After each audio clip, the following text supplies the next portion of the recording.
In the video, Crutches to Quit Smoking, I warned people about not incorporating even what they would consider positive crutches. And the example I use very clearly is exercise. Don't take up exercise, not to smoke. And I mean that. You don't want to do it as a crutch. You don't want to do it with the idea, well, as long as if I take up jogging, as long as I jog, I won't want to smoke. Will it work? Yes. But you sprain your ankle and all of a sudden you can't jog, and the way you don't smoke is you jog, and now you can't, you could lose the quit. Now, I want to make it clear, though, I'm not saying that you shouldn't take up jogging if this is something you want to do. Not as a crutch, but just as something to, enhance your health. That's why you quit smoking. You wanted to improve your health. And you'll often find that after you quit smoking, there are other things you'll want to incorporate to even make your health better. When I was running clinics at a local hospital, and I did this for 20-some years, it was part of a larger program, a health promotion program. And we had different classes, but we also had events, annual events, one of them being a run, a 5K and a 10K run that we did for over 20 years. It was great, because over the years, I would get clinic graduates in doing these runs. And these are people who never ran as smokers.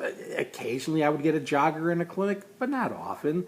I would get people who maybe thought about jogging. They'd run about a half a block, start to wheeze and cough their guts out, have to stop, smoke a cigarette, and realize, well, this is crazy. Smoking and jogging don't mix. And of course they did the logical thing, they quit jogging. But after they quit smoking, many people did find out they did want to go back to this kind of more active lifestyle. There's a whole bunch of smokers right now who are couch potatoes, who are working with the basis that they want to be couch potatoes. This is just who they are. This is what they like, until they quit smoking. And then all of a sudden, they start incorporating other activities into their life that they always kind of wanted to do, but they wouldn't admit it. They wouldn't admit it to others. They wouldn't admit it to themselves. But once they quit, and now they can do these activities, they start to embrace them.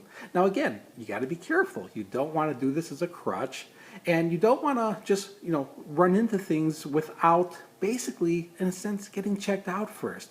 When I'm dealing with people in smoking clinics, or again, people viewing this, many of you have been smoking for years or decades. You might have underlying problems. Before you get into any kind of vigorous activity, you should check with your doctor. Let them know you quit smoking and when, and see if there's any preliminary tests that they think that they should do, just to make sure it's safe.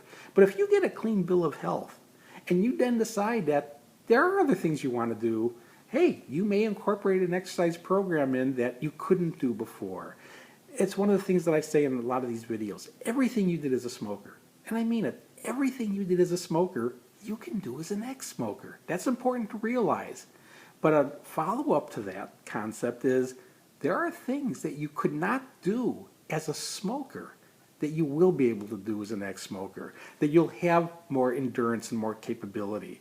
So you may find that this will go into other areas of your life, to things that are real positive changes, and things you'll be able to do for a lot longer and probably have a lot more fun over your life because you're able to do these activities. To be able to do them for longer, and to, again, just to generally have a healthier life, for its duration. It's still a matter of sticking to that personal commitment you made the day you stopped, to never take another puff.